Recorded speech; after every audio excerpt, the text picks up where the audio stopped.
बिहार में आजकल एक नाम काफ़ी चर्चा में है और सभी लोग भरत तिवारी का नाम ले रहे हैं। कोई शहीद बोल रहा है, सवाल कई तरह के उठ रहे हैं। आज सीधा मैं साहित्यकार गीता द्विवेदी जी से आपको मिलवाने जा रहा हूं और जानता हूं कि एक कवि के तौर पर, साहित्यकार के तौर पर इनकी क्या बेबाक राय सामने आ रही है। गीता द्विवेदी जी, सबसे पहले आपको नमस्कार। जी, आपको भी नमस्कार और आपके चैनल के माध्यम से जो भी हमें देख रहे हैं सबको मैं सादर नमन करती हूँ। जय हिंद। सबसे बड़ा बात ये है कि भरत तिवारी अब एक तरीके से उनको बलिदान कहा जाए या फिर उनकी हत्या कही जाए, इस पर आपकी क्या टिप्पणी रहेगी? जी, मैं जैसा कि आपने बोला, मैं एक साहित्यकार हूँ, तो भरत तिवारी पर तो मैं पहले एक स्वलिखित एक दोहा मैं समर्पित करूँगी भरत जी के लिए। नहीं बहार बिहार में, मैं ही कई रचनाएं लिखी हूँ जिसमें लिखती हूँ कि आप लोग बिहार में आइए ना, यहाँ बहार ही बहार है। लेकिन बहुत दुखित मन से मैं ये भी दोहा लिखी हूँ।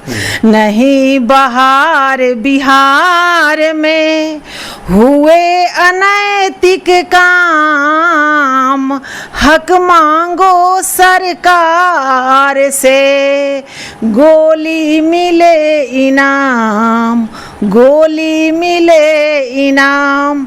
तो अभी यही है कि सरकार से अगर अपना हम हक मांगने जा रहे हैं तो हमें बदले में गोली मिल रही है।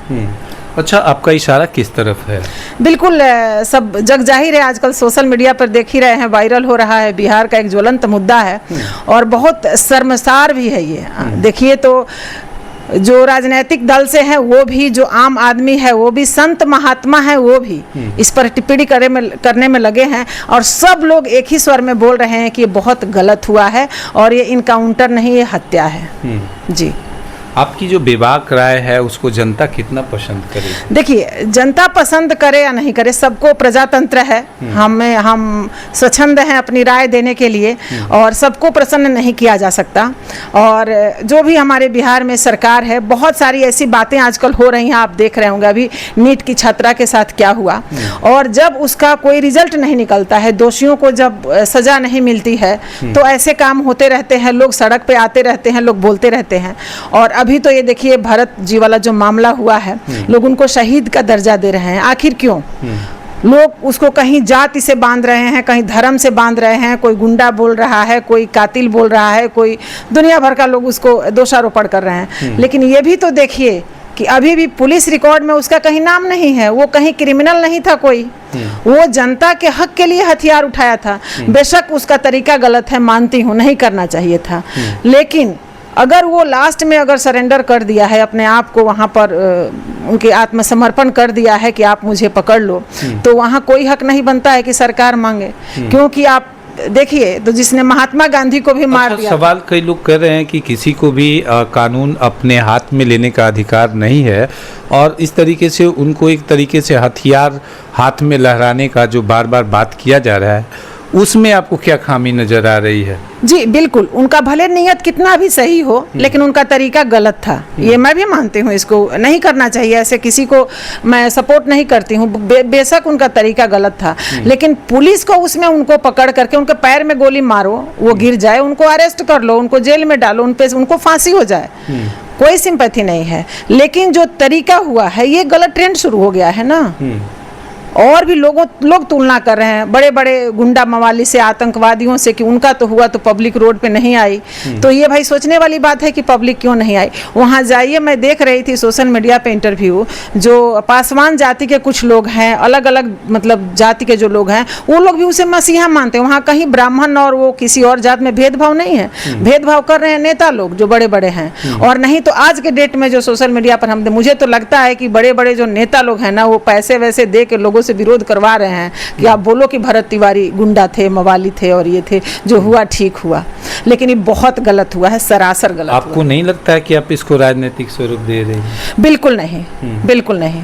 देखिए, मैं राजनीति में हूँ, लेकिन मुझे राजनीति उतनी आती नहीं है। मैं बिल्कुल सेवा भाव लेके, मैं रोजी रोटी कमाने और नाम कमाने के लिए राजनीति में नहीं आई हूँ।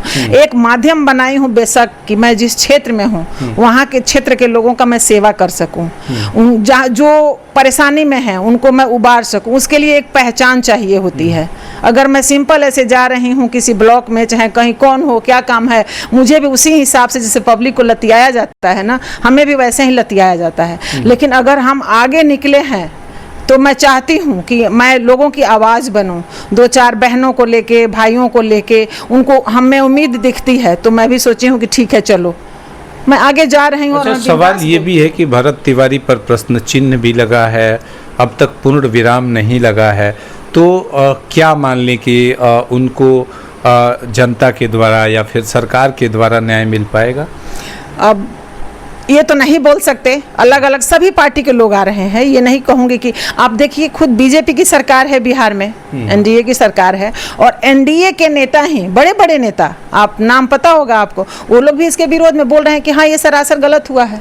इधर जो हमारे पूर्व के मुख्यमंत्री हैं उन्होंने भी अपना कुछ कहा है कि हाँ ऐसे नहीं होना चाहिए, जो आदमी सरेंडर कर दिया कोई इसको सही ठहरा ही नहीं सकता है। फिर मैं एक बार पुनः बोलना चाहती हूँ कि मैं भरत तिवारी जी का मैं पक्ष नहीं ले रही हूँ, उन्होंने जो किया वो गलत है, लेकिन पुलिस ने जो किया वो और ज्यादा गलत है, उसको वो मतलब माफी लायक नहीं है। तो कई प्रश्न चिन्ह खड़े कर गए भरत तिवारी के इस एनकाउंटर ने, और लोग लगातार इस पर चर्चा कर रहे हैं। पूरे क्षेत्र ही नहीं, पूरे बिहार ही नहीं, राष्ट्र स्तर तक एक सवालिया निशान खड़ा हो गया है कि इस तरह की जो जिम्मेवारी प्रशासन ने ली थी, ये तरीका गलत था। कौन गलत था या सही, इसका कानूनी दावपेच तो न्यायपालिका ही तय करेगी। फिलहाल आपकी इस पर क्या प्रतिक्रिया है, अपने कमेंट को ज़रूर संप्रेषित करिएगा, ज़्यादा से ज़्यादा खबर को शेयर करिएगा। ये खबर कैसी लगी आप कमेंट बॉक्स में अपनी राय मुझे ज़रूर दें। नमस्कार।